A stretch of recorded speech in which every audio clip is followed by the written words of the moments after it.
something I want to touch on, because we keep talking about the Formula Ones, it is a big deal. That is what brought me a lot of experience into this and a lot of that mindset of the partnership. The coolest thing about that job, as challenging as it was, from, South Florida Motorsports, the owner of the Dolphins that started the deal that we're working on. So we're working on some high caliber people here.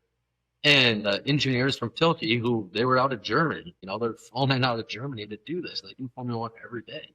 But no one ever had the mentality of, we're out to get to the contractor, or the contractor's out to get the owner. All of us had the mentality of, we want to build a badass racetrack at the end of the day, and it takes every one of us here to do it. How do we work together? And I think that is the biggest answer to mitigating those risks that you're talking about on these jobs, is doing the due diligence up front, realizing we're a partnership to address as many issues up front as we can. Have you ever wondered how successful architecture, engineering, and construction companies scale their business? Or have you ever wanted guidance on how to get more growth, wealth, and freedom from your AEC company? Well, then you're in luck. Hi, I'm Will Forat.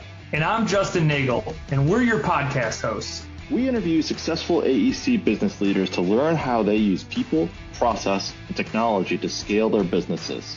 So sit back and get ready to learn from the industry's best. This is Building Scale. Hey listeners, it's Will here. Our mission is to help the AEC industry protect itself by making technology easy.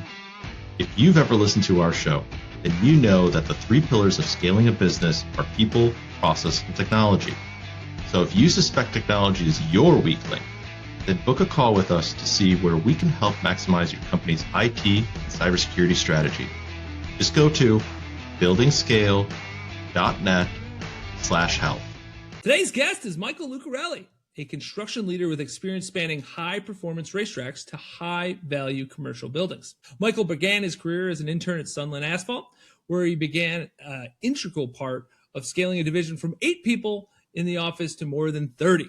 During his time there, he helped drive expansion into specialty markets like airports and racetracks, gaining hands-on leadership, business, and construction experience. That journey helped shape his perspective on growth, operational excellence, and building strong teams. Today, Michael is now part of Nitti Builders, where he's helping carry forward a family legacy in commercial construction. His focus is on continuing to scale the business while delivering high-quality projects and long-term value for clients and partners. Michael brings a unique blend of field experience, leadership development, and next-generation vision to the built world. And with all that said, Michael, welcome to the show. How's it going? It's going well. It's going really well. I like that when we met in a coffee shop in Scottsdale, I actually had a matcha tea. I don't tell people that though, because I don't want people to think I'm weird. Yeah, let's be sweet till now. Yeah, for sure. So you were telling me your story and I was like, oh my God, we got to get this guy on the podcast. This would be awesome. So I said a bunch of nice things, but you tell us the real story. What makes Michael tick, your background, and then why move to Nitti Builders? Yeah, I mean, it was nice meeting you at coffee for sure. And I look forward to being able to hop on here. It's a pretty neat career so far. In college, I started out in business entrepreneurship. When I was in that, I kind of just felt it was a little generic in a lot of things you learn actually in the real world more so than you do in the classroom. So I wanted to move to something more specialized that had a better career path outside of school. And I switched over to the construction management program at ASU. Once I was over there, I ended up with an internship over at Sunland Asphalt and was working pretty much full time for them while I was going to school. To me, I liked work more than I liked school, but needed school to go to work. So put 2 and 2 together. After I graduated, I kind of hit the road for them, living out of a toy hauler on the road, building projects all over the state of Arizona. And I had some great leaders, one guy named Mike Thompson, another guy named Manny Martinez over there that I worked with a lot. And they decided amongst us that we wanted to get into some more specialty projects more than just highways. So one of those projects on the road that I got to do was the Holbrook Municipal Airport. It was a full reconstruction out there, their runway. From that led us into Apex Motor Club for our first racetrack over in Maricopa, which led to Atessa over in Casa Grande, which led to Indy down in Wilcox. And then the Granddaddy of them all, one day we got a phone call of going over to reconstruct the Formula One Miami track. So throughout my, I think it was almost 9 years over there, I had a lot of opportunity to see a lot of different cool things internally as far as company growth, going from a privately held company to being owned by venture capital, and everything else in between, as well as being able to take on some risky, high-profile projects that were a ton of fun to build. So in that time frame, I had an opportunity now to come over to Nitti Builders. It's not a huge secret, but my father-in-law is Ray Nitti, and he saw what I had done over there and wanted some help over here to help scale, help grow, and help build this business a little bit. So I had to make the hard decision of leaving racetracks behind, which was part of my passion because I do love racing cars, dirt bikes, off-road, all kinds of different stuff. And they come over here and start building some buildings. So here we are now, a year into being over here, and it's pretty neat to see also the profile and the notoriety too behind building big buildings and maintaining those quality standards that I was able to bring from racetrack performance, which is one of the highest specifications you could ever really build to in your life. Bringing that into commercial buildings now and being able to look back and drive by on the freeway and see one of the buildings we built and know that we built it right and that the standards were there for it. So that's high level. That's amazing. F1 is the granddaddy of them all. There's no question about that. So you obviously worked your way through that to get to that, to do an actual full F1 racetrack, which is insane. What was that process like? What did that look like, working for people that are looking to save tenths or hundredths of a second in a racetrack? I mean, the specifications, as your point, had to be insane. Well, the specifications are insane. The asphalt they use is insane. Everything about it. And it's funny, we'll talk here for a minute on it. I think we were a little naive to some things, not the specifications, but to what this project was actually going to take to accomplish when we started it. Me and my boss, we were the ones that did it, put the numbers together, kind of got the job. And when we got the job, we didn't think through all the logistics. Once we got it, we're like, all right, well, let's go over there and build this thing. And they wanted us there tomorrow, just like any owner does. And we had to figure out how to get 75 people from Arizona all the way over there. We had to then get them, in hotels and everything else, figure out getting to the airport, from the airport to the hotels, to the job site, all those fun things. On top of that, we're trying to source 65 pieces of equipment from locally and then across the country for different reasons of different pieces that we wanted to meet the specifications. Once we coordinate all that and get over there, really you are paving to the tightest specifications. They are running profilographs on your asphalt every single day. There's certain places you can put joint locations and certain places you can't, due to different tire stress, right, in a race surface. So smoothness is a huge part of that. Every joint better be smooth, and that's one of the toughest things. Not to mention you're paving in what's called echelon. So you got 3 pavers paving side by side, so you have no longitudinal cold joints throughout the whole entire surface, because the tire will just rip those joints apart if you were to. So meeting all those different specifications, as well as where they're sourcing their asphalt out of, it's not easy if we have a mistake to make more of it, because the asphalt was coming out of Tennessee, I believe it was, on that one. They brought it in on rail to Miami, and then that was the rock that we had to use to make the asphalt. The binders coming out of Tampa. So a lot of logistics into just making the asphalt, the cost of the asphalt nonetheless, that we had no room for error. And so, every little bump on a race surface like that mattered. I just want to educate people why these specifications matter. Did they ever tell you the lateral G's that happen and what the tires pull on the asphalt? Did they tell you about that? They did tell us about it, but if I'm gonna be honest with you, I don't remember the exact numbers off the top. So you can get over 2 G's and 3 G's in terms of actual acceleration, lateral acceleration. And so when you're pulling sideways right on the asphalt, you could be expanding it, especially in certain parts of the track. So not only do the specifications matter, but the quality of work has to be there along with the specifications, so that it stays consistent throughout the race, throughout the entire 4-day weekend. Yeah.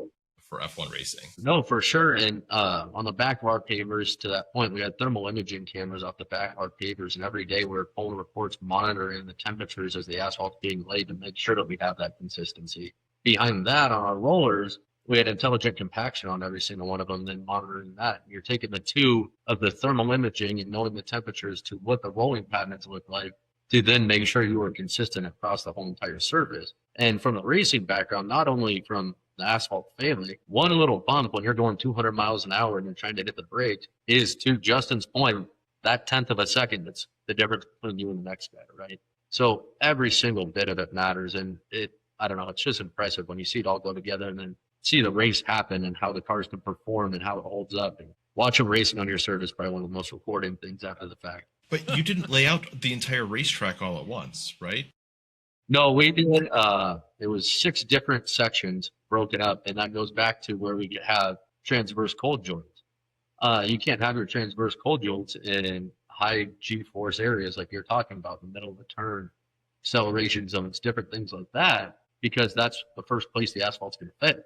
So with that said, we have these 6 different sections laid out, and that's kind of our goal for the day. You're going to start here and end here. Some days go longer, some days go shorter, but it's just what we can do. Then they would always throw a weird curveball at us because they're setting up grandstands around us and everything, and come in that morning and tell us that's not the section you can work. You got to go over to the other side, and we got to realign our plan and make it work. And then we had 36 renditions of our phasing plan throughout the whole entire thing. Wow. Jeez. Yeah. This is the plan, but for today. Yeah. Not for tomorrow.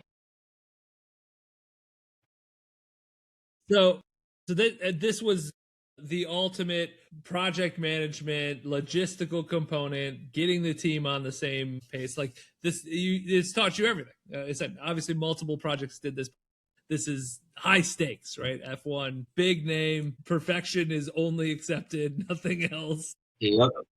Yeah. So what is that kind of then transferred into what you're building at Nitti? I mean, it just really transfers, I think, into my career in management. Like I say on that one, I got an opportunity to be a travel agent, supply chain manager, and a project manager on all in one place.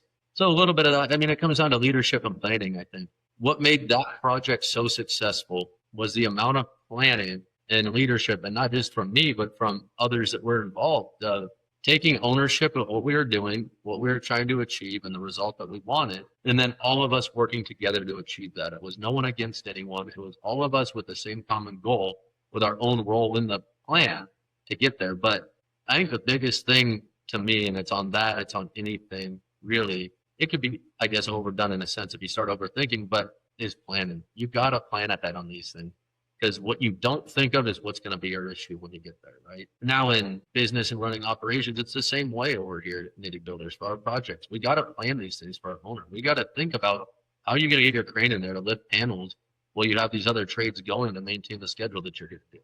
How are we going to close this job out and make sure that we have the quality that we need while we still have work going on the outside of the building, right? And the two of them not interfering with each other. How are we going to plan ahead of the current market issue that everyone has, right? Is getting SRP and those guys out there to power up these buildings. How are we going to plan ahead and stay ahead of that issue so that it doesn't jeopardize the schedule? So really it comes into, it's whether we're putting a Formula One track together or a building together, you need to think through everything. You need to plan through everything. And then once you finish your plan, you need to execute. You need to have the right people on the team to see it through and control their portion of it. Yeah, we were just at an event a couple weeks ago, and developer panel was up there talking about, SRP, get them in the door as fast as possible because it's going to take a while. So that's good advice across the board. It is. So it transfers, it may be Formula One, it may be a building, but it's all one and the same at the end of the day to, achieve the goal. So you brought obviously a lot of leadership and experience to Nitti Builders. What did you have to help change or help them understand, kind of to upskill, up-level them, if you will, from your experience? I think the biggest thing that, and it's an ever-going deal or change or adjustment because things are always changing and technologies, everything out there is changing at all times. But big thing is process. There's things I say, people, process, product, right? It's really what makes a business go around. And I think getting our processes up to speed, there were a couple things in a couple ways that we were a little behind the eight ball on process. I'm not going to lie about it. And getting our processes up to speed, which is still ongoing, and it will always be ongoing with AI coming out, all these different things, right? We think we have the perfect process and the tool's going to come out that's even better. So it's an ongoing deal, but I think process is the biggest thing because when you have a process, there's no room or very little room for guesswork, right? For anyone that works here, anyone that's building a building, someone we just hired that's new that we're putting on a project, there at least very little room for guesswork. It's, this is who we are, this is how we do it, and this is how we expect it. And it's just clear expectations up front, right? Yeah. Communication, right? Accountability, communication, expectation setting. That's it. Like that's business, right? Like if you can do those pieces really well, the rest of it is you can figure it out, or you have great people that can figure it out. Yeah, exactly. It's, the way I look at it is for anyone who works for us, my job is to clear the path for them to be successful, right? Get all the debris out of the way and let them be able to run. The best way to do that is give them a clear process. Get all the crap out of the way and give them a clear process and a runway to run, right? This is a really exciting time then, because Nitti Builders is been successful in however any metric you want to showcase. It's been a successful business prior to you entering the business. So now it's like, okay, well, let's just level this thing up. Thing that was already good. Now we're gonna like have more documentation to this, more process that is actually truly built. And man, sky's the limit. Yeah, and the sky's the limit. To your point, hats off to Ray for what he done and he continues to do here. He's built a hell of a career for himself and also a hell of a business for the years and reputation. He continues to be a part of it, and I think he looks forward to that growth. So, but it's cool to see him give me the ability and a little bit of the autonomy to make some of these tweaks that I want to make so that we can go to that next level, to your point, Justin. When you first came in, you obviously observed that some changes needed to happen to process. Did you have any type of pushback from either the workers or even maybe from your ownership on how you're looking at things or how you're doing things? Not so much from ownership, but change is never easy for anyone, right? So with the employees, had some, and it's when you bring someone in that wants to make change, everyone takes it however they do, right? Whether they want to throw the blame at being I'm the worst person in the world or whatever it is, they just don't like it here anymore, whatever they want their story is. And in that we had some turnover in it, but with the turnover, it also created more opportunity for us to bring some people in that I think have been very beneficial, very valuable to the business that are on board with what we're heading in process and some of these things being changed, right? So yeah, you get some pushback down there, but as far as from ownership, really didn't give me much. I kind of came in and it feels like I've been doing what he wants me to do. So it makes it easier, right? Well, that was probably the expectation set to you, saying, hey, you have this skill set that would be amazing enhancer for the business. So come in and do that thing. Yeah, exactly. So looking at kind of processes, now that you've gotten to see sort of the effect, right? Are there things that you would have done differently, faster, or maybe sooner or versus later, right? Sometimes if you introduce some processes, too much change too soon, right, that can cause its own set of problems. Even if you know exactly what it's supposed to look like, right, people don't necessarily comprehend or don't necessarily, well, let's just call it what it is. They don't want to change, right? Or they don't want to change as quickly as maybe you want to, right? Especially leaders that are really like looking to, I know what this looks like. I know what this is supposed to look like. Let's just get there. Yeah. So what did you have to speed up? Now looking back, what would you have sped up? What would you have slowed down? Honestly, I think it was a good balance. And back to your question about pushback from ownership, it was never pushback from ownership that the idea was bad, but I think Ray really helped me time the changes, right? Accordingly. I'm one of those people that my mind's always going a million miles an hour. I see a vision and I want to go there, and hopefully everyone else is on board and I will run there as fast as I can. Ray's been here, done that, right? So he knows what happens when you do that. He never gave me pushback on changes, but where he did, I think, throttle me back a little bit and betterment is slowing some of those things down and slow rolling them into something that the business can handle as well and people can handle, right? So I think that we did find a good combination in it, that there isn't much I'd change because I brought the drive and he brought the control. The gas and the brake. Yep, exactly. So in order to be consistent with processes, right? Processes is just whatever the written documentation is, but then the execution requires repetition, right? So, or training. So how do you handle training? So we do formal trainings. I mean, for example, Procore is a huge tool in our world. Everyone knows that. So we just our whole team went through a whole month, once a week, Procore training through every side of that. And we try to do that at least once a year for new people to come on and different things to make sure everyone's so up to speed and a refresher for those ones that have been doing it. And then in Procore, I'm able to kind of lay out templates for certain things that we want and give them. They have a leeway in doing it their own way, but it also still follows the same design because, to your point, consistency is really what my end all goal. To me, what I would love to see is that if a client hires Nitti Builders, no matter which one of our project managers they get or project superintendent, they get the same product, the same quality, and the same system dealing with every time. It's not a surprise every time they get someone different, right? So as we roll out these things and we refine them, to my point earlier, it's an ever-evolving deep. We are making small tweaks on the back end to get it as user-friendly for our people and as easy for our people to follow consistently while giving them the freedom to run their jobs and their projects the way that they need to, but maintaining that client relationship and the client expectation that we want to put out there, right? Right. So, something that I heard you say before, and I'm hoping this is not what happens, but maybe it does. When you were doing the Miami track, right, the Formula One track, there were changes to the schedule almost on a daily basis, right? You had huge, and like scheduling changes for shifting people around, not the easiest thing to do. Of that, what has transferred over from that sort of mindset of being able to shift people around that quickly? Has that transferred over?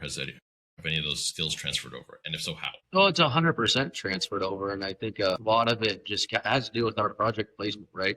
We have a lot of jobs starting in the general contractor world. You get involved with these guys early on, and you might have an idea of when they're going to start. They could push, they could want to go earlier, depending on economics. All kinds of different factors can play into that, right? We know it's the backlog, but we may not know exactly when it's going to go. And when that project goes, we do have to make changes and shift staffing for certain reasons, or a superintendent may be more suited for that job than the one that he's on, even though the one he's on is not done. And we got to navigate how to make those changes, but also make them strategically for the betterment of the project as well as the owner. So being able to be agile like that, what I've learned over my career prior to being here, I've learned how to be agile like that, to your point. I mean, changing these things 36 times of a starting point of 7 to 5 people that are supposed to be out there in the morning. It's taught me a lot of patience. It's taught me and a lot of critical thinking of how to achieve the end all goal, even in the midst of change. But being able to bring that over here helps us a lot, to my point, in the way of putting the right people in the right places for the right projects,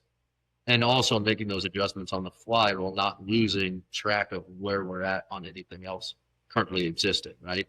So obviously the moving of things around, you're probably dealing with other events, maybe a Dolphins game, or I don't know, whatever else is happening in Miami during this time, which I assume everything, because Miami, and that's just what happens. What are some of the obstacles that you had to, like, okay, we literally have to pivot and shift now, that when you were there doing that project? So there's, to your point, there are a lot of things going on. Miami didn't stop. There's still Dolphins games going on Sunday. We'd come in and the track is literally going through the parking lot, right? Where the guys are tailgating, and there's beer cans and charcoal all over the floor. So you're trying to build the road. They're throwing beer cans on it. Exactly. So you got things like that. They're setting up grandstands. They had the Miami Open still for tennis going on in the midst of this. So they're setting things up for that. They're also building the paddock building at the same time. And we're trying to build the pit lane and the front straight, the starting grid, right in front of the paddock building, as they're trying to fly beams, right? And that's probably one of the biggest ones. Is it really goes back to our transverse joints control that we could go. So when they needed us to pivot because they're flying beams that day for the paddock building, well, we got to go back to the drawing board and look and see, all right, well, if we do that, what can we do to get away with moving these control joints, or where are we going to put them? Or what's the most optimal way to do this while still achieving the quality that we need to achieve on this thing? So obstacles were thrown at us every single day for various different reasons, everything you could probably imagine under the sun. And it almost became a random joke when you showed up to the job site in the morning. But being able to take that and look at it analytically, in the upper management level to what's going to make us successful, then going out to the team, being able to roll that out and get them on it. I mean, it teaches you a lot of skills in that process. And honestly, at home, things I didn't even think would matter later on, that do come into play. And it also just teaches you the ability to be agile, as well as understand things are always going to change no matter what, right? The sooner any of us can understand that, the easier life just gets in general. So we are throwing all different obstacles, and those challenges still pertain today. Crane's coming out to lift, and we got a scraper running right in the crane pad. What do we get? Guys, you guys can't be working here, right? So it all translates, just a little bit different form of construction. But the critical thinking, the agility, and the way to process change stays the same whether you're here or there, right? For sure. So then, now that you're doing more tilt up stuff, what have you now learned that you're like, I had no idea that was how that worked when I was at Sunland? Well, even at Sunland, right, we did some site work stuff for GCs like Nitti Builders. We've done things like that. I've had experience in residential jobs that are the same way. And when you're the sub who you don't really think about anyone else's trade, I'm going to be honest with you, right? You can go out there and you have your goal of what you're going to do that day. That's what you're doing, and that's that. And back then, we'd lose a little bit of patience with the GCs when they're changing things, when they're moving things around in that way. And now I see it in a different light, right? And I see the importance why we need to work together as trade partners, why we all need to be agile as a team, from subcontractors to general contractor and all the way through and through on the project, because every part of the trades play a huge part in that project being successful, right? And if we don't work together, someone's going to get the short end of the stick one way or the other. And, we don't want subcontractors to lose money and get screwed, and we don't want to either. So we all need to work together so that we all end up where we need to be with a successful job at the end of it, right? Yeah, that makes sense. So the perspective, the shoe's on the other foot now, right? So Right. now you're like, okay, it's important that we have a little bit more collaboration from trade to trade to trade. Otherwise, it is a little bit of, hey, I'm just doing my thing. I'm doing it as fast as I can so I can get out of here, and that's it, with obviously the quality of work being in place. So now you maybe have a different perspective here, right? So now, hey, we're looking at this big picture, not just this one part. It's the whole thing. So the same thing goes inside the business, though, right? Like, it's now you're in a position to say, like, okay, how does it work across everything? Not just my department, not just my guys, not just the projects I'm working. How has that maybe changed your perspective on things? Well, and I don't know if change perspective on it would be the way I want to answer this one, but what I would say is, what's cool coming from what I did is I bring some of that subcontractor mentality or input or viewpoint into what we're doing, right? A lot of people come out of school or come into the general contractor world, and that's their world. That's their world through and through till the end, right? And they have a hard time seeing the subcontractor side. Then the contractor has a hard time seeing their side, right? But being on the subcontractor side and now the GC side, where I bring a little bit of value, I feel, is that I could be a little bit of a bridge. So I know what it's like to be on their side, but I also now know the objectives and why a GC was being the way a GC was being, that I could bridge that gap for both parties to help make things run a little smoother and help us understand each other a little bit more, as well as help, the sub be as efficient and as productive as possible, while maintaining what we need to as well on the GC side, right? And just I'm able to think through things in a little bit different perspective. Just to give context, don't have to name any names. Can you give some recent examples of like actually what happened and how the GC hat and the sub hat, right, knowing both of those helped you navigate whatever the situation was? An easy one, because it, got me a little excited being able to put my asphalt hat back on. Where some asphalt was failing out in a turn lane for some of the off sites that we did. And the city, they wanted to do additional referee testing on it. And our lab was doing additional referee testing, but the lab was directed in the wrong direction. And when I was able to get involved, I kind of saw clearly what really needed to be tested, how it needed to be tested, what we need to look at to get this through the city. The sub was a little frustrated. GC was a little frustrated. Owner was, city was, right? But I had the opportunity that once I got involved, that I was able to look at it and understand why the sub's frustrated and what the best course of action is to get them out of this problem as easy as possible, but it right, while getting the city also the answers that they need to feel comfortable with that decision. And then also in all that, maintain the schedule for us, because that was big for us, is we need to get this done to get a CFO, maintain the schedule for us to make the owner happy. And so it kind of gave me that opportunity to wear a little bit of the different hats. It just happened to be the asphalt world, which I know all too well, but it gave me that opportunity to be able to wear those different hats and mend that bridge across it to finally get us to the end result and achieve what we wanted. That's another place where we often forget that the city or the municipality that you're in is a part of the project, if you like it or not. That's part of the game. So knowing, obviously, asphalt, that was one that made tons of sense. Have you found that now that you're the GC, you're talking to the city more often? Yeah, we talked to the city quite a bit, but I wouldn't say more often. I mean, I was public works at Sunland, so all we did was deal with the municipalities. That's fair. All those people, I deal with them a lot. But what does help is that I do have relationships with a lot of those guys from that world. Their testing department's their testing department at the end of the day when they're testing materials. Those guys test it for the public roads, they test for the private, they do it all. So I do have a decent amount of contacts still over there, which is really beneficial, and have some relationships in there. But yeah, when I came from public works, definitely talked to them more on that side of the world than this side, because they were the owner. But anyway. No, that makes perfect sense. So we talked about training. What's the method of accountability, right? So you train people. It's important. You got the process, train people, super important. But how do we hold them accountable? Because if you don't hold them accountable, it's kind of like if you got a reservation, but they didn't hold the reservation, the Seinfeld skit, like it doesn't really matter then if they don't actually hold the thing that you need. No, I think there's a bridge between those two even. I think it's training, set expectation clearly, then accountability, right? You can train all day long, you can give processes all day long, but if you don't set the expectation on those, it means nothing. And at the same time, I can't hold someone accountable to an expectation I never set. That's not fair to them. That's not fair to us. That's not fair to anyone, right? So until they know the clear expectation, I can't hold them accountable. But from there, you set the clear expectation, and then then to me, the clear expectation is here's the lane lines. You can play around in the lane lines a little bit, but don't leave them.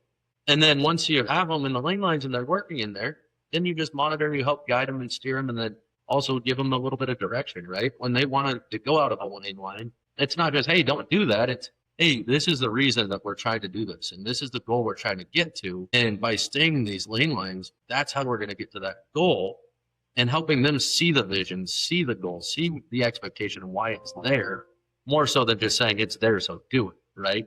Because when you can get them to buy into the goal, the vision, and the expectation, it's a lot easier to get anyone else on board to follow that path, right? What are some stories, either your own realization of that or stories that you now have leading others, the expectations setting compared to accountability? I mean, I think a lot of it honestly comes from my experience at Sunland. I can't give more than enough attribute to that place.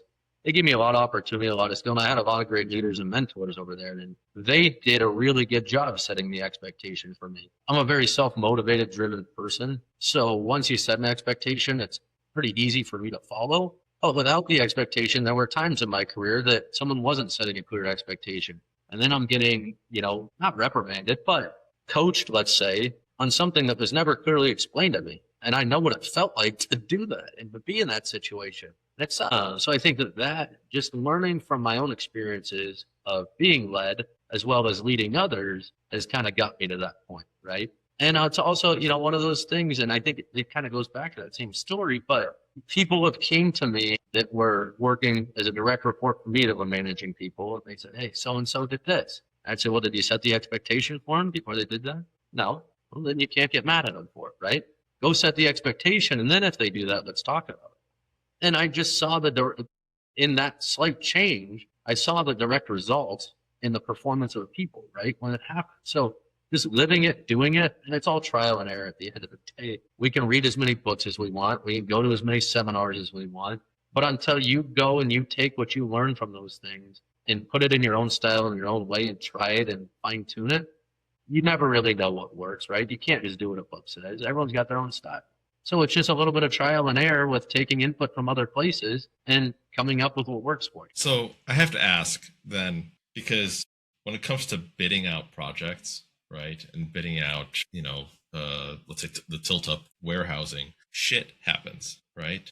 And you have to account for that X factor of something happening, right? And essentially, the idea is the more experience you have, the less surprising things should happen. However, we've been around this industry long enough that you never seem to get to the end of, well, I've learned all my lessons, right? So how do you account for that, or how do you try to account for that, for all those learning lessons because there's so many learning lessons that's such a one-off that trying to account for that in my estimating probably isn't going to make any sense, right?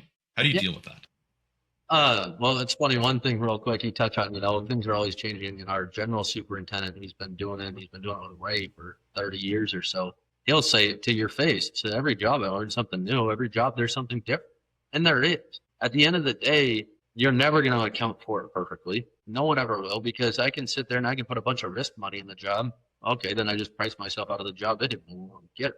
It's the nature of the industry we're in. And some people are able to tolerate that risk, and some people don't like it as much, right? But I think it's not so much of a way of mitigating it at pre-construction. There are ways of doing that. We do that, right? By doing our due diligence, by going through the plans thoroughly, making sure we're catching any weird details, driving out to the job sites, looking at the earth conditions, right? Because the dirt can make a huge play into what's going to happen on this job. Thoroughly reading the soils report, adding our experience to the details, the soils report, the soils conditions, and what could be a variable in there, right? And a big thing, instead of adding a number we like to be involved in, is trying to be involved with the owner up front as much as we can to bring up those concerns and eliminate those variables as much as we can up front with the owner. And it's all about transparency. It's not about me hiding money and if we get away with this, we just made a lot of money. It's about being transparent. We want to help them build their building for the best price that they can, as well as mitigate our risk. And it's working together in a partnership to be able to do that. They hire us for our expertise at the end of the day. And our expertise are these things. So our job, the way I look at it, is to address these issues early. Let's bring up anything that can be a concern early. And there are things that are always going to change. You're not going to be perfect, to your point. We're not going to catch everything every single time. And things are going to change. And for the most part, we understand that, owners understand it. And it's just the mentality of working through it as a partnership rather than the GC out to get the owner for a change order or the owner out to not give the GC a change order for costs or anything like that. It's a partnership at the end of the day. Something I want to touch on is we keep talking about the Formula 1s. It is a big deal. That is what brought me a lot of experience into this and a lot of that mindset of the partnership. The coolest thing about that job, as challenging as it was, from South Florida Motorsports, it's the owner of the Dolphins that started the deal that we're working on. So we're working on some high caliber people here, and engineers from Tilke who they were out of Germany. They're flown out of Germany to do this. They do Formula 1 every day, but no one ever had the mentality of we're out to get to the contractor or the contractor's out to get the owner. All of us had the mentality of we want to build a badass racetrack at the end of the day, and it takes every one of us here to do it. How do we work together? And I think that is the biggest answer to mitigating those risks that you're talking about on these jobs, is doing the due diligence up front, realizing we're a partnership to address as many issues up front as we can. And the ones that we can't, we're a partnership at the end of the day to work through these, right? We're not out to get you. You're not out to get us. We want to build you a great building at the end of the day. And we want to meet the schedule that you have. And we want to get as close to that budget as we can. With changes that come up, let's just work through them, right? As a partnership. That's kind of my 2 cents on it. How do you find the deals, or how do you find the projects that make sense in this partnership idea? And then how do you find your specialty trades to also be in that same mindset of like, we're in this together. This isn't a let's point fingers like Spider-Man meme. This is we're trying to, the goal is the same for all of us. Let's go towards the goal. Yeah, and right now I think I got to give him a lot of that credit to Ray, because he's established a lot of that before I got over here, and he's had a lasting legacy, and still has huge relationships in the industry that a lot of people love working with Ray and with Nitti Builders for that we're able to get a lot of our work is negotiated work. And that's one of our advantages as a business. And, it doesn't always work that way, but that falls into the partnership a lot more than a hard bid job is. When we can negotiate these jobs, we're able to do these things. I mean, it's really the way to find him is an attribute to Ray, where he has a lot of strong relationships from the reputation he's built himself in this industry that continues to help us to this day. And not only on the owner side, but also on the subcontractor side, right? There's a lot of these subs that tell me all the time, war stories of how long they've worked with Ray and how many things they've done together and all that. And to this day, they're still working for him. And I think that's a testament to the business, the core values that we have, and to Ray and how he ran his business and what we are as a company, right? And that's something we don't want to lose. And that's something that I'm pushing, carrying forward. But, in a long answer to your question, that's really what it is. It's weird to say, but it really is what it comes down to. Since you have a lot of experience being both on the sub side, the GC side, kind of trade partner, like kind of all in between, who is the toughest to work for? Total opinion, right? Don't want to put you on the spot, but is it harder to work for a GC? Is it harder to work for an owner or owner's rep, depending? Or is it harder to work for, let's say, someone inside of one of those types of companies? It's it'll be an interesting answer because it's all a little bit different, right? In the GC side, in theory, you don't control as much, right? You don't control your crews. You don't control that. You control budgets and you help to set up the job for success and work with your trade partners, but you depend on them a lot, right? When you are on the sub side, or, even when you're a GC per se of heavy civil stuff, you control all that stuff, but there's also a lot more metrics you're looking at to make sure that those jobs are profitable and make sure that you're bringing this job in on budget, right? And there's a lot more variables of what could go wrong that risk falls on you. A paver breaks down and you've got 10 trucks of asphalt in front of you that you got to waste. Well, that's on you, where in this world, that risk doesn't fall on us anymore, right? So I don't think I could give you one straight answer of who's easier to work for or who's not, because they're just so different. They both have their challenges, but in different ways. I would say that On the risk side, it's a little harder to work on the sub side because it is a little bit riskier. And that mistake's going to cost you a lot more money than it will cost a GC when you make a mistake on their job, right? So I don't think there's one answer for it. There's the pros and cons, if you want to call it. But I would say if you look at it on a financial standpoint, there's a lot more risk and a lot more pressure on the subcontract side than, in my opinion, than would be in the GC side. So that's fair. I appreciate the answer. Then, so now that you're working for Nitti Builders, so you're the GC, do you still, is there some stuff that's being self-performed, or is everything subbed out? And why? Everything is subbed out at Nitti Builders. We do not self-perform. I know that there's different reasons why people want to self-perform versus not. Why? Self-perform, there's, to your point, because you're taking on more risk, there's margin in it. Mhm. I won't let it's no industry secret. And then on the other side is it helps you control the project as the GC a lot more, right? I know at one point Ray had a concrete division when it was Nitti Brothers, and he's talked about that. And there were benefits to it. There were challenges with it, but there were benefits to it. And when you're controlling your own schedule from the GC down to the concrete, usually you're going to self-perform. You're going to pick a major trade, right? It's really a critical path trade that you can control a schedule on. And I'd say the biggest advantage, yeah, there's a little bit of my side in it, but the biggest advantage to a GC of doing it would be to control the schedule in certain areas, right? And usually it's a need for the market that gets you there. Let's say there's a shortage of concrete companies and, we're not getting anyone bidding on work because there's so many big buildings going. Not that that's happening, just giving you an example, then that shows hey, if we want to keep building buildings, we better figure out how to get concrete in here. That's a change that we talked about earlier, that you're going to pivot and you're going to figure out how to make it happen. So usually solve that problem before you actually do it. Yeah, it's almost like it's just a problem that we solved and it turned into a division. Like it's Exactly what it's less of like, oh yeah, let's go breach off into this. It's more of, oh yeah, if we want to keep doing what we're doing, we need to fix this piece that has nothing to do with us, but it's not in our purview today, and we have to now make it in our purview. Yep. You did the specialty division and built that up for the airports and obviously eventually the racetracks. What does that look like at Nitti? Is it let's focus on what we do, or we look at, are you trying to build an airport? What's going on? Airports, because it fall more in the public works side. I don't know if I necessarily have it. What would be really cool, and the problem is you kind of got to start traveling for it at a certain point to do it, is like Apex and Atessa and all these. It's a huge industry right now for these private motor club facilities, where they built these racetracks. It's basically high level. What it is it's a country club, but instead of playing golf, you're going to go race your nice car around, right? And they build these tracks and they build these condos around them and they build these clubhouses, and it all kind of ties into this country club. Guys that love racing, have cool cars, and do whatever they do. And there's a big market for it across the country right now. But at a certain point, Arizona's so capped out on how many of those they can put in, right? Well, if at some point there was an opportunity and it made sense to travel and be a GC for one of those, because I'm able to bring the racetrack knowledge into it, as well as now the building construction, the vertical side of it, I think I can add a lot of value to the market and do it. And I would be open to it. But right now our focus is, on the Phoenix metro market and this area. So at the moment, we don't really have any intentions of doing that. Now, if I got a call from someone tomorrow and it sounded pretty cool, my racing passion would probably take me there. And I'd figure out how often. But it's not part of our market plan at the moment.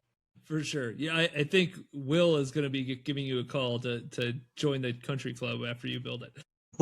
He's a big race guy too.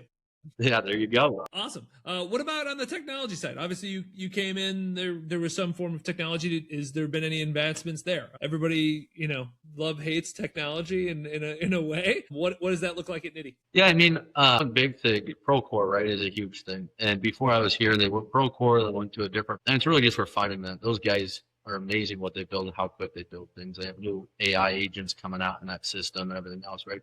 So really, as a project management software, they are the leader of anything there. We're full 100% Procore on our end. But what I'm really curious to see, and I don't think or know, I guess, enough, whether it's fully there, is the AI side of things. At what point in our industry does AI start reducing the need for an assistant project manager, right? Because it really is an assistant project manager. It is a lot of day-to-day tasks that are data input that a AI system can learn. And where AI is going as quick as it is, at what point does it get there? And I don't think that it will ever replace the position, but what I think it will do is it'll optimize what an employer can get out of that position. Where an APM may do 1 or 2 jobs right now, but if they have a tool like that at their hands and they're just monitoring it to make sure data in is right, so the data out is right, maybe they can handle 4 or 5.